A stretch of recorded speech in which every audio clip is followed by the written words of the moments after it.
Coming to political issue, YSRCP నుంచి ఈ jumping Japan's ని ఆపే ప్రయత్నం ఎందుకు జరగట్లేదు? నిన్నటికి నిన్న పోతుల సునీత, అలాగే మన మోపిదేవి వెంకటరమణ అవ్వచ్చు, ఆ నెక్స్ట్ కేటగిరీ బీదా మస్తాన్ అంటారు, ఇంకా చాలా మంది ఎంపీ క్యాండిడేట్స్ సుబ్బారెడ్డి, విజయసాయిరెడ్డి ఉంటారు. ఇద్దరు అత్యంత ఆప్తులు, అత్యంత సన్నిహితులు కాబట్టి వాళ్ళిద్దరికి అవకాశం ఇంకా ఉండడానికి. ఇంకా వాళ్ళు కూడా వెళ్తే నాకు తెలిసి ఇంకా ఇక్కడ ఏంటంటే ఒకేసారి అంటే ఎన్నికలు లేకుండా ఒకేసారి వెళ్ళాలంటే ఇక్కడ పార్టీ దాన్ని యాంటీ డిఫెక్షన్ లో అంటారు. మీరు 2/3 కంటే ఎక్కువ వెళ్ళాలి. 2/3 కంటే ఎక్కువ అంటే 11 లో 2/3 అంటే 8 or 9 వెళ్ళాలా. వెళ్ళి ఒకే పార్టీకి వెళ్ళాలా. ఒకే పార్టీకి వెళ్ళాలంటే ఇక్కడ గొడవ ఏంటి వచ్చిందంటే బీజేపీ ఏమో నాకు కొన్ని కావాలంటుంది. ఎందుకంటే దాంట్లో ఆల్రెడీ పరిమళ నత్వాని ఉన్నాడు, నాగబాబు కూడా కావాలి జనసేన ఖాతాలో ఒకటో రెండో జనసేన ఖాతాకు కావాలి. బీజేపీ ఏమో మరి మాకు కావాలంటుంది, టీడీపీ కూడా కావాలి. సో ఒకే పార్టీకి 9 మంది వెళ్తే ఎట్లా కష్టం అవుతుంది. కాబట్టి ముగ్గురు 3 పంచుకోవాలనుకున్నారు. కాబట్టి ఇప్పుడు ఏం చేశారు, రాజీనామా చేస్తారు. వీళ్ళతో రాజీనామా చేయించి వీళ్ళకి ఎంతో కొంత ముట్ట చెప్పి ఏదో ఒకటి ముట్ట చెప్పి వీళ్ళని పక్కన పెట్టి వాళ్ళకి కావాల్సిన వాళ్ళు తెచ్చుకుంటారు. కొన్ని పేర్లు అయితే వినపడతా ఉన్నాయి. లేదు వీళ్ళకే మీరు రాజీనామా చేయండి, మిమ్మల్ని ఎన్నుకుని పంపిస్తాము, మా ఖాతాలో ఉండాలి అని. అక్కడ మొన్న జగన్మోహన్ రెడ్డి గారు ఏం చేశారంటే వక్ఫ్ బోర్డు బిల్కి వ్యతిరేకంగా ఓటు వేశారు. సో ఎన్డీఏకి వైసీపీ మనకి ఎదురు తిరుగుతుంది అనేది ఒకటి ఉంది.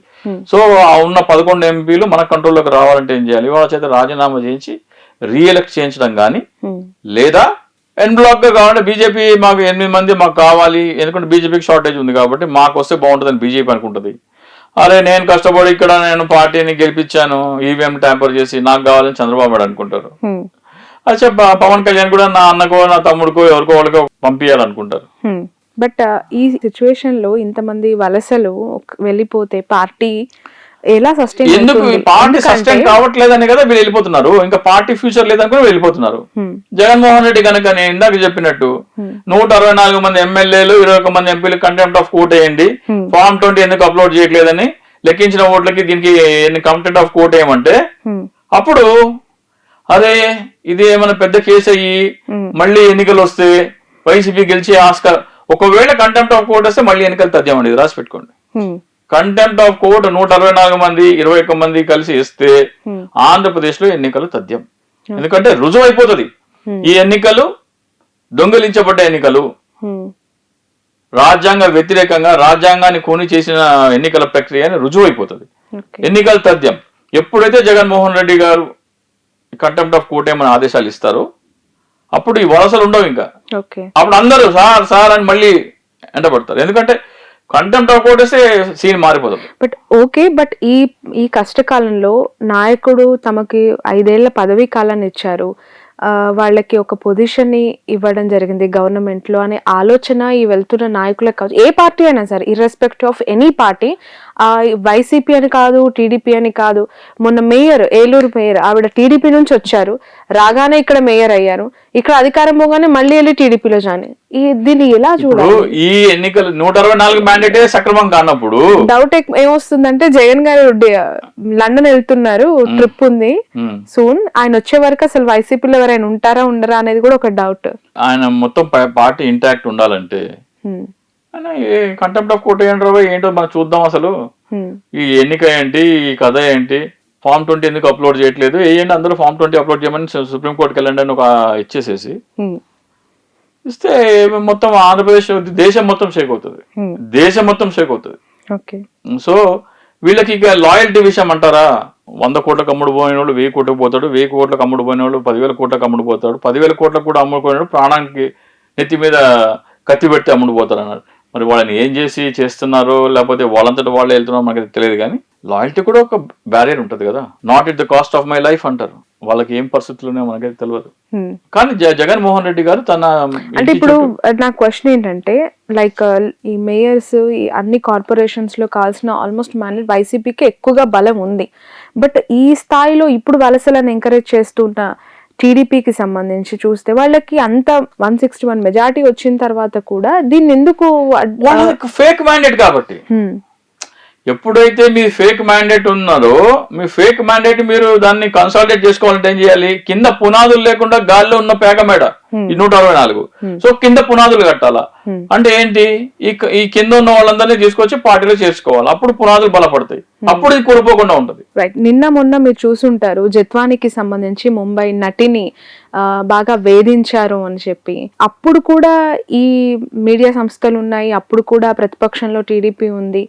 సడన్ గా తెర మీదకి వచ్చింది వైసీపీ నుంచి. దీనిపై పెద్దగా ఎవరు మాట్లాడుతున్న పరిస్థితులు లేదు, అదంతా కూడా ఫేక్ అని చెప్పి కొట్టిపారేస్తూ ఉన్నారు. డెఫినెట్ గా, ఎందుకంటే ఇప్పుడు గోరంట్ల ఉదంతం అప్పుడే విపక్షంలో ఉన్న వచ్చింది, దానికి ఎవరు అడ్డు చెప్పలేదు కదా.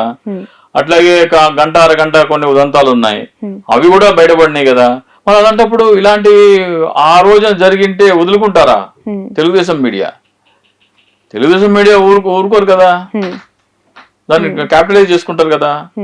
సో ఈ రోజున ఆమె మీద ఎందుకు అనుమానాలు వస్తున్నాయి అంటే ఆమె గతంలో కొంతమంది వ్యాపారవేత్తల పిల్లలతో ప్రేమాన్ని నడిపి వాళ్ళ దగ్గర డబ్బులు వసూలు చేసి ఐఏఎస్ ఐపీఎస్ లో పాత్ర ఉంది ఇందులో. ఒక నాయకుడు దీని వెనక ఉండి నడిపించారు, వేధించారు అని చెప్పి పదే పదే వైసీపీలో ఉన్న కొంతమంది పెద్దల పైన ఎందుకు టార్గెటెడ్ గా స్టోరీస్ నడపడం గానీ ఆరోపణలు చేయడం గానీ జరుగుతుంది? అంటే చెప్తున్నా కదా, ఇప్పుడు అది నిజంగా జరిగిందా లేకపోతే ఆమెను తీసుకొచ్చి అలా చెప్పిస్తున్నారో మనకైతే తెలియదు.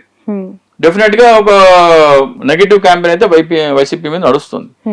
వైసీపీ మీద నడుస్తుంటే ఇప్పుడు ఏమి చేయని అమ్మాయి వచ్చి ఇలా చేశారు నన్ను వేధించారని చెప్పంటే చెప్పదు. డబ్బు కోసం ఏమైనా చేసే వాళ్ళు వచ్చి చేస్తే వాళ్ళు వస్తే చెప్పచ్చు. ఇది ఇటువంటి సంఘటనలు గతంలో ఆమె బ్యాక్గ్రౌండ్ చూస్తే అటువంటివి ఆమె డబ్బుల కోసము కొంతమందిని ట్రాప్ చేసి కోర్టులో కేసు వేసి వాళ్ళని వేధించిన ఇవన్నీ వార్తలు ఉన్నాయి. మరి వాటిలో కూడా వాస్తవాలు ఎంతో మనకు తెలియదు. కానీ ఇవన్నీ చూస్తే ఫర్ ఎగ్జాంపుల్ పృథ్వీ ఉన్నాడు, పృథ్వీ ఉదంతం ఒకటి జరిగింది, గోరంట్ల ఉదంతం జరిగింది, వాళ్ళకి ఎవరు సపోర్ట్ రాలేదు. అనంతబాబు గారి ఇష్యూ కూడా ఒకటి, అనంతబాబు ఇష్యూ కూడా ఒకటి. సో వాళ్ళకి ఎవరు సపోర్ట్ రాలేదు. కానీ ఇక్కడ ఆ స్థాయిలో ఆమె చెప్పే నిజమైన జనాలు వాళ్ళ పార్టీ వాళ్ళే నమ్మట్లేదు. బట్ ఈ మధ్య కాలంలో మీరు ఆంధ్రజ్యోతి పత్రిక చదివి ఉంటే ఆ ప్రధాన హెడ్లైన్సే టీడీపీలో ఉన్న నాయకుల యొక్క అక్రమాలు లేదంటే వాళ్ళు చేస్తున్న తప్పుల గురించి ప్రశ్నిస్తూ కథనాలు వస్తూ ఉన్నాయి. ఎలా చూడాలి ఆంధ్రజ్యోతి? లేదంటే అందులో పూర్తిగా ఆ టీం అంతా కూడా మారిపోయిందంటారా? ప్రతిపక్ష పాత్ర ఆంధ్రజ్యోతి పోషిస్తుందా అని ఒక డౌట్ వస్తుంది. నిన్న ఒక పెద్ద మనిషి ట్వీట్ చేశారు, పవన్ కళ్యాణ్ ట్యాగ్ చేస్తూ నెలకి 5 లక్షల రూపాయలు ఏదో బార్ అండ్ రెస్టారెంట్ వాళ్ళు కట్టాలి అని ఏదో డిమాండ్ చేసి, నాకు ఎన్నికలకి 80 కోట్లు ఖర్చు అయింది, నువ్వు నెలకి 5 లక్షలు కట్టాల్సిందే అని ఎవరి మీద చేస్తానని పవన్ కళ్యాణ్ ట్యాగ్ చేస్తూ చేశారు. జనసేన మాత్రమే చేసే తప్పులా కనపడింది ఆయనకి. ఇసుక దోపిడీ జరుగుతుంటే ఆయన కనపడట్లా. అంత విజిలెంట్ గా ఉన్న ఆంధ్రజ్యోతి జరిగితే మరి ఇసుక ఎక్కడ మాయమైపోతుంది? ఇసుక దోపిడీ జరుగుతుందని తెలుస్తుంది కదా మనకి, ఎందుకు ఆగట్లేదు? ఇసుక వైసీపీ కంటే 2000 ఎక్స్ట్రానే ఉంది కానీ తగ్గలేదని తెలుస్తుంది కదా, దానికి మెకానిజం ఏంటి? సో వార్తలు ఎందుకు వస్తున్నాయి, దాని వల్ల ప్రయోజనం ఏంటి అనేది కూడా చూడాలి మనకి. ఎవరికి, ప్రజలకి ప్రయోజనమా, పార్టీకి ప్రయోజనమా, ఎవరు లాభపడ్డారు అనేది కూడా చూడాలి మనం. టీడీపీ పార్టీ, జనసేన పార్టీ, ఈ కూటమి బీజేపీకి సంబంధించి మనం రోజు అనేక వార్తలు చూస్తూ ఉంటాం. కానీ చేరుతున్న వాళ్ళ ఇంట్రెస్ట్ జనసేన వైపు ఉంది అనే వార్తలు కూడా చూస్తూ ఉన్నాం. ఈ జనసేనలో చేరికలు అనేది అంటే పెద్ద పెద్ద లీడర్లు ఒకవేళ జాయినింగ్ స్టార్ట్ అయితే ఎలా ఉంటుంది ఆ కూటమి సస్టైనిటీ అనేది? నెక్స్ట్ 5 years డ్రైవ్ ఎట్లా ఉండబోతుంది అంటారు? నేను చంద్రబాబు నాయుడు దగ్గర నేర్చుకోవడానికి నేను సిద్ధపడుతున్నాను అంటే ఇప్పట్లో పవన్ కళ్యాణ్ ఇండివిజువల్ ఎంటిటీగా వచ్చే ఉద్దేశం అయితే ఏం లేదు. ఇంకా నేను చంద్రబాబు నాయుడు దగ్గర నేర్చుకోవడానికి సిద్ధపడుతున్నానంటే స్టూడెంట్ దశలోనే ఉన్నారు. సో గతంలో కూడా ఎన్నికల కంటే ముందు కనీసం 10 సంవత్సరాలు ఈ పొత్తుండాలి అన్నారు. సో 2029 ఎన్నికలు కూడా పవన్ కళ్యాణ్ ముఖ్యమంత్రి అయ్యే ఇదేమీ లేదు, అవకాశం లేదు. ఆ ఇంటెన్షన్ పవన్ కళ్యాణ్కి లేదు. నా సిద్ధాంతం ప్రకారం జనసేన పార్టీ పవన్ కళ్యాణ్ కాదు, అది వేరే థియరీ అసలు. దానికి నేను ఇవ్వాల్సిన దాన్ని నేను సబ్స్టాన్షియేట్ చేయడానికి బోల్డన్ని విషయాలు చెప్పగలను. కానీ మనము మాట్లాడుకుంటే ఆ దిశగా ఎటువంటి చర్యలు కూడా కనపడుతున్నట్టు లేవు.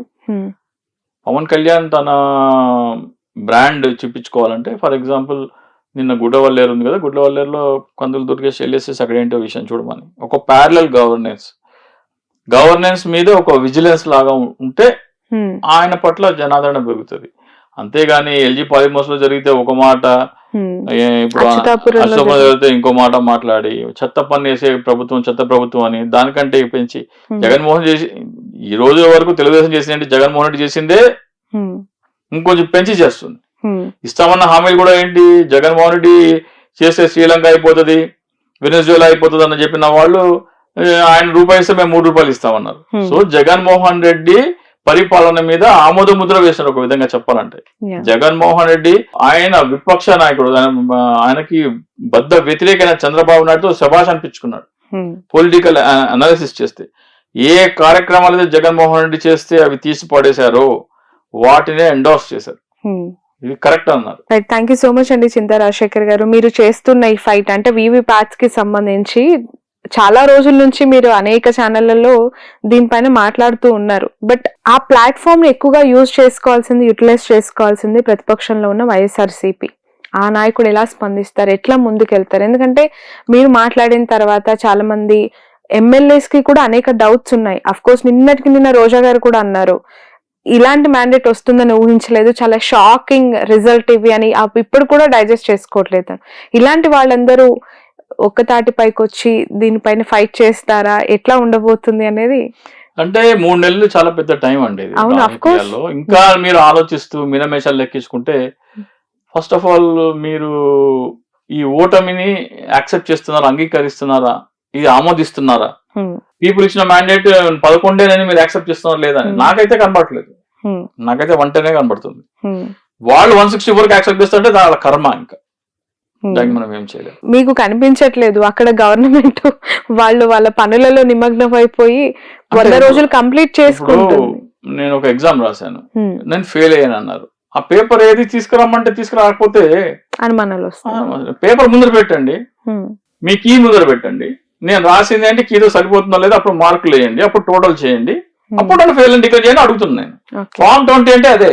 ఫామ్ 20 పబ్లిష్ చేయమని వైసీపీ వాళ్ళే అడగకపోతే వాళ్ళు రాసిన పరీక్ష మీద వాళ్ళకే నమ్మకం లేనట్టు. ఇప్పుడు ఆపరేషన్ లేకుండానే మోకాళ్లకు ప్లాస్మా ట్రీట్మెంట్, మీ ఆర్థోపెడిక్ సమస్యలన్నిటికీ రోబోటిక్ టెక్నాలజీ ద్వారా తక్కువ ఖర్చుతో శాశ్వత పరిష్కారం, ఫ్రీ కన్సల్టేషన్, ప్రతి ట్రీట్మెంట్ పై 20% డిస్కౌంట్. ఈ ఆఫర్ కొద్ది రోజులు మాత్రమే, త్వరపడండి. V9 hospitals 9281465842.